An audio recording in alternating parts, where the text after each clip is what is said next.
Well, hello, everybody. Welcome to Shally's Alley. It's Friday, March 18th, in this wonderfully dreary.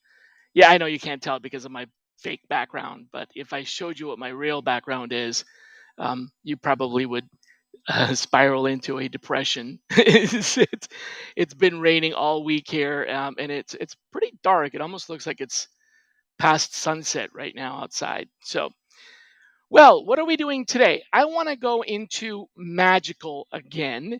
For those of you that don't remember or did not watch my last episode on magical, magical is a free extension for Chromium based browsers, like, of course, Chrome and any other Chromium based.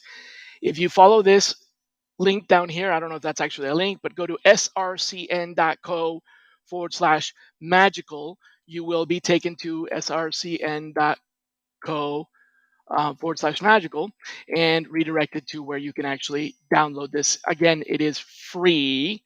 All of this is free. The reason I'm so high on it right now is because they just released a new update, and I have the distinct honor of being number one on the list of getting that new release, which allows for multiple paste into, for example, Google Sheets. And that's what I want to show you today. I'm going to start from scratch. Let me share my screen here. Let's do the picture in picture that we did last time. I think that worked out pretty good. There we go. Sorry for that dizzy spell there. I'm going to start from scratch. And what I have in front of me here is a simple Google Sheet. Just using this as an example because it's accessible to everybody essentially.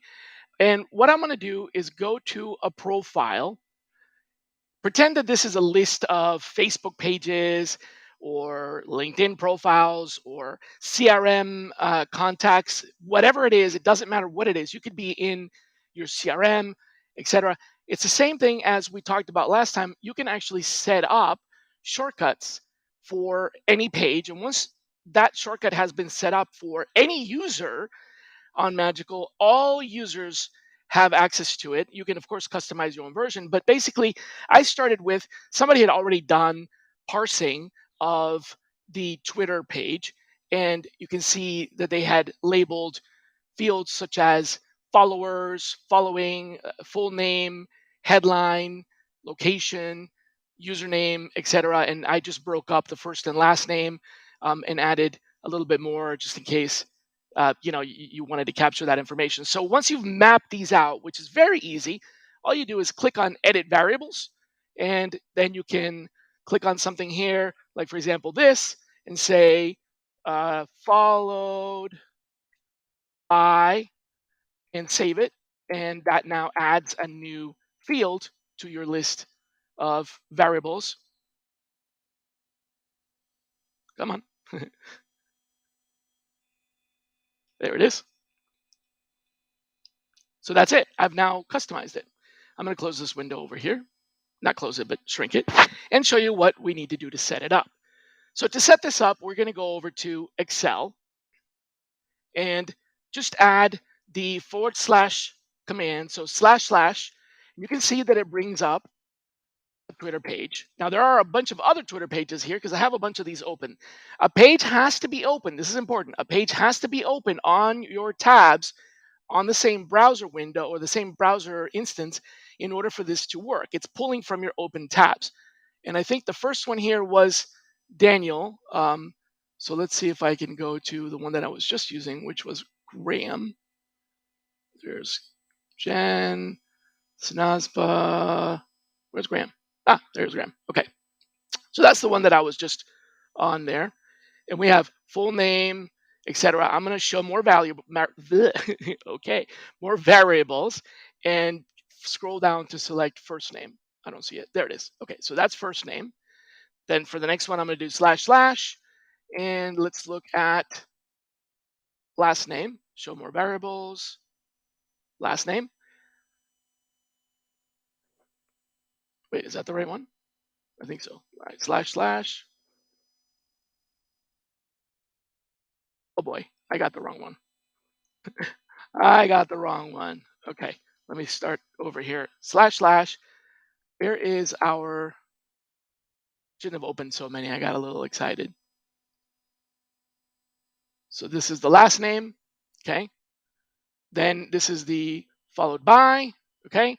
And slash slash. Graham.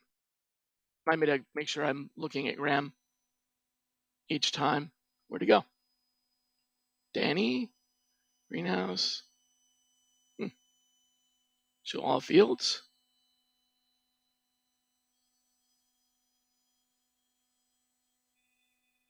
Okay, lesson learned. Don't have as many things open as you think you. All right, next time I'm going to not do that. Well, anyway, here it is. I'm going to eventually find Graham. All right, so we got first name, the last name, we got followed by. Let's do followers next. Slash slash Graham following. Next one, slash slash Graham. Show more variables.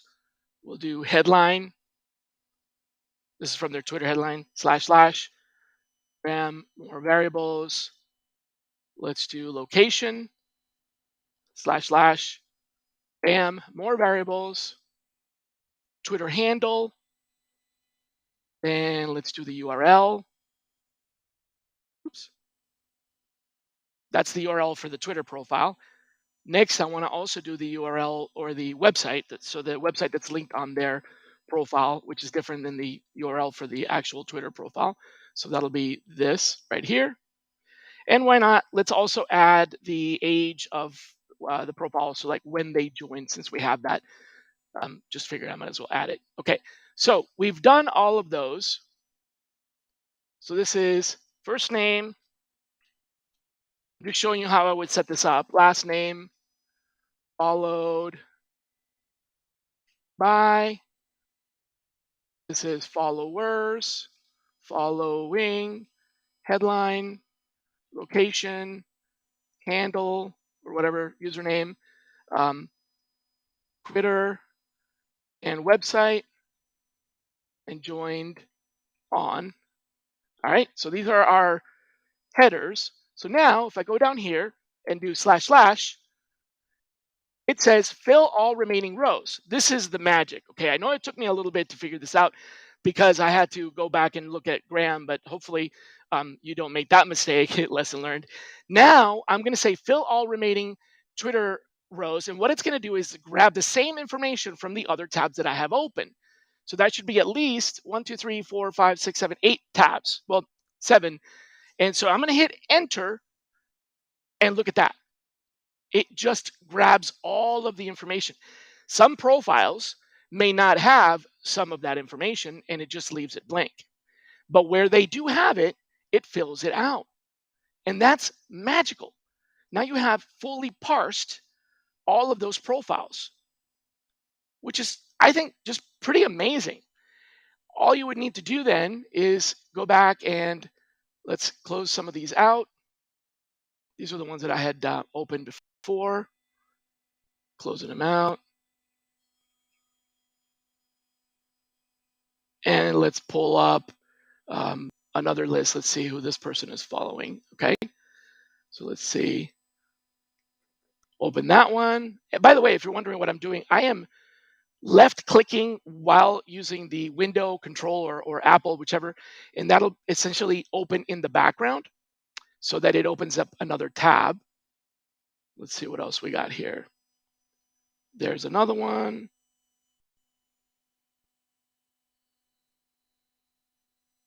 There's another one. Just going to open a few more of these. Okay, that's good. Let's see what else is over here. 5 followers. Okay. Let's see, new business developer. There's a software engineer. Okay. Good enough. We can close that one out. And, oh, there's a lot here. I don't know if I want to go through this quite a bit. I am going to, oh, there's a good one. Let's see. Following. Who are they retweeting? They are retweeting Brad Fitzpatrick, Faith Arslan, John Calhoun.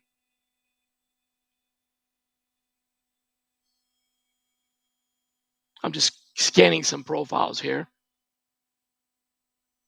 to look for what I'm looking for is profiles of individuals, not profiles of like events and things like that. That is another strategy you could use.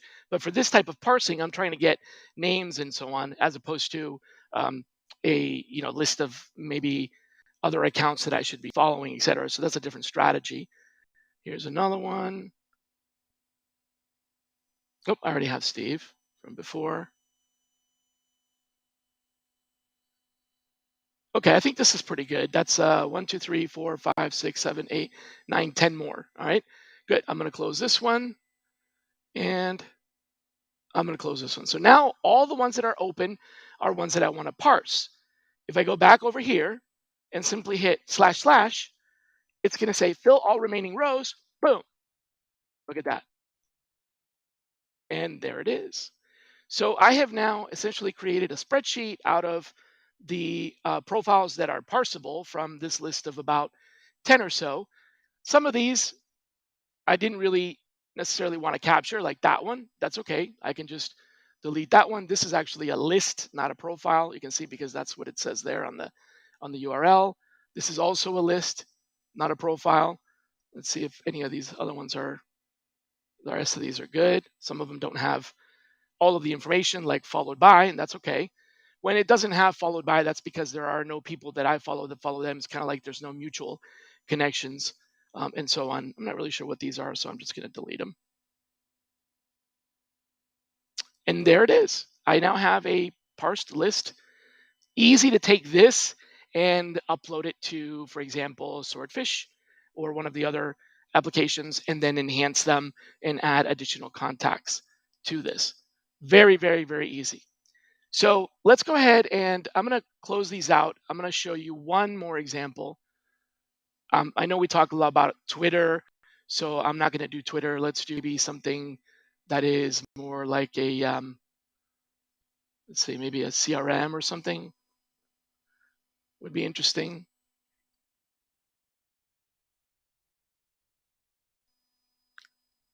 I have an idea. How about Facebook?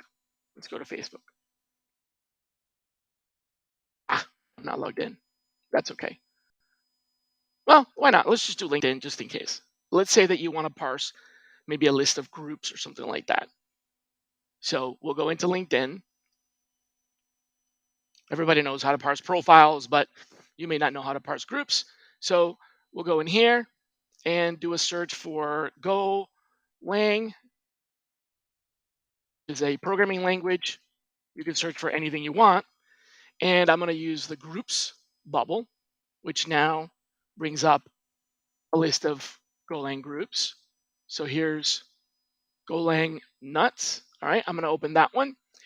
So the first thing that you want to do is to map the fields. So for that, just expand your magical, go to variables, and it looks like these are already kind of automatically flagged from previous mappings of LinkedIn, but I don't think anybody's actually mapped a group page. So let's go ahead and edit the variables. And we're going to start with this one, which will be LinkedIn group name. Save it. And this one will be number of members. Save. And this one will be, let's call it the group description. Save.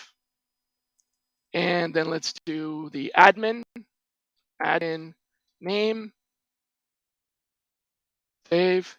And then maybe the admin job title. Save. If there was anything else in here that you'd want to parse, like maybe highlights or something like that, you can add that. But we have a few fields ready to go. So we're done. Now we need to go and create a spreadsheet. So let's do a new spreadsheet, a new Google Sheet. And we'll map those same fields. Let's go ahead and find a few other groups. There's Golang developers. Golang engineers and architects, Go developer community, Golang. See what else we can find. Why not React developers, Golang programming. Okay, that's good enough. So we have 1, 2, 3, 4, 5, 6, 7 groups. I usually start on the second row so that after I completely build this, I can go back and then add the column headings. The first one we're going to do is // and it says Golang programming jobs. Okay, so we're going to call this the admin name. This is administrator name. Okay, then the next one will be the admin job title. Perfect. Then the next one will be the group name. Then let's see, group description. By the way, once you build this once, you can use it over and over again. The number of members. What else do we have here? Show more variables. We have the URL. Oh, there's a couple of URLs. Okay, let's add that keyword. And I'm just going to add one of these URLs. We don't need to add all of them, but once you figured out, I should have probably looked into which ones these are. So I'll just pick the first one, but you can see how you can easily, oh, there we go. It's the group URL. Okay, so group URL, perfect. Done. Now all I got to do is do // and fill the remaining, and boom. Look at that. Done. How cool is that? Next time around, I just need to open up this spreadsheet, and it's already been pre-programmed. So I'm going to add a bunch more groups. Let's go back and do a search for groups, and we'll say PHP developers and look for groups. Wow, that's a good one. Big one there. Web developers, Android, developer, Java. Okay. Next. Cyprus, PHP and Ahmedabad, Nepal. I don't know what Silver Stripe is. Let's just keep going. Some of these groups are getting sort of small. Oh, open source web developers. I like that one. That's about 5. Boston web developers, full stack developers, 6, 7. Full stack developers, boot up by New York, 8.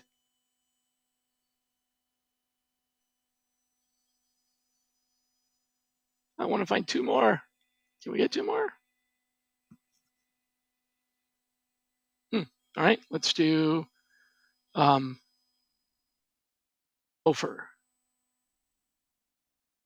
Gophers are Go developers. Sometimes also a sport team. Let's see. There's not a whole lot. Okay, that's fine. West Midland area. Okay, Birmingham. Okay, in the UK. Got it. How about GopherCon? The conference. Nope. Okay. Go and conference. Nope. Go developers. Oh, that's a good one. There we go. I don't think I had that one before. Okay, good. I've got a bunch more. So all I did is open these up in the background. That's it. Now I can go back over here. Let's pretend I hadn't, left it open. I just closed this sheet and I pulled it back up here. And this is linked in groups.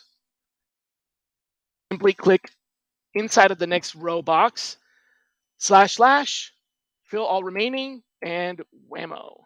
How cool is that? So folks, this works with anything. If you have a CRM profile that you want to, CRM profiles that you want to put into a spreadsheet so that you can upload into an ATS, or from an old ATS to a new ATS, or from basically a website that you belong to, like a membership-based website, and you want to grab profiles from there. This is basically web scraping, but the difference is that each individual page has to be open as a tab, and that's not that hard to do. One of the things that I wanted to show you today as well, since I'm talking about opening up individual pages, is there is a app on the Chrome store, or a Chromium app called Link Clump. That's this one right here. And this app allows you to grab a bunch of hyperlinks and do things with it. For example, you can copy them into your clipboard. You can also add them to your favorites folder, or you can open them so it'll become tabs. Let's say that we can find a list of Go developer conferences or user groups. How about that? List of Go developer user groups.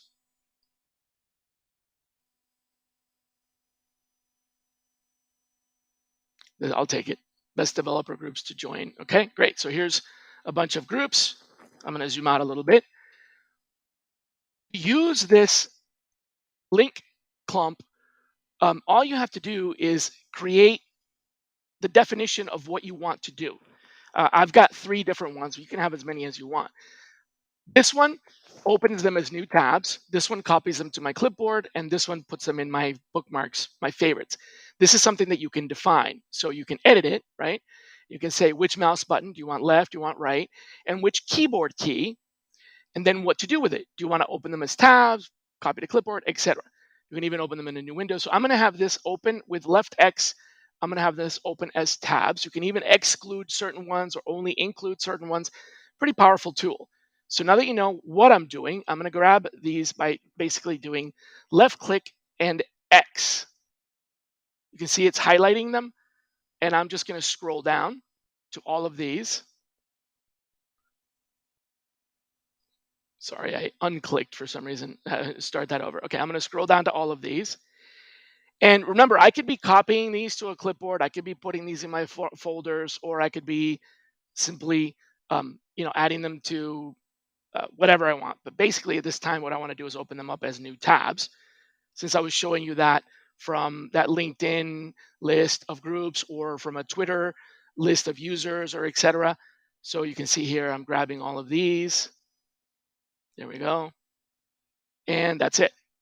Boom, it's opened all of them. I don't know if you can see that, but there they are, each one of them. So if I had created a parser for this, then the parser would go in and grab all of these, pretend that these are all Facebook profiles, or they're all CRM profiles, or whatever. And that's it. So between Link Clump and Magical, you have the perfect storm of opening all your tabs up and then essentially scraping or capturing all that information. If it's a web page, it can be scraped.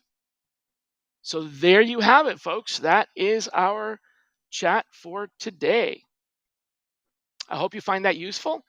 Drop me a note or leave comments and let me know what kind of automation you want to see in the future, and I will make sure and find some way to demonstrate that.